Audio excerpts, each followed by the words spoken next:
to a protest on No King's Day, and I've been reading some of the coverage and comments after, and there's this one recurring comment, and it's worded so closely all the time. I strongly suspect they are bots. And it's, well, what do you think you accomplished? What did that accomplish? If they're not bots, they're not very smart, because who in the heck thinks that one protest or two protests or three is going to, all of a sudden the administration is going to say, oh, we see the light. We see what we're doing wrong. We won't do that to the Constitution anymore. Not going to happen. It also made me think about an episode with my dad. And so in the spring of 1942, he went with a small group to North Africa. What happened in Lagos is he was out in the morning, and a group of people in a car, in a vehicle, stopped. He said yes. And they asked if he was a soldier, and he said yes.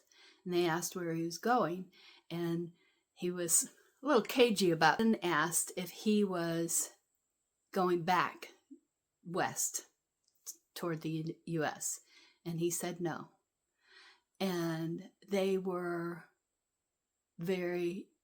struck emotionally, because they were mostly students who had been among the last to get out of like Shanghai and Singapore and places like that, as the Japanese asked if he had been coming west, and everybody they saw was fleeing west. And here Dad and his small group were going east to engage. And they were very hopeful about that. That's where we are. That's where the fight to keep our Constitution, to keep our due process and the rule of law, that's where it is. A lot of people are fleeing, some by necessity, because it isn't safe where they were or have been. And some of us are starting to move forward. Keep in mind, this is the beginning. This is the beginning. Don't expect any one thing to be the answer.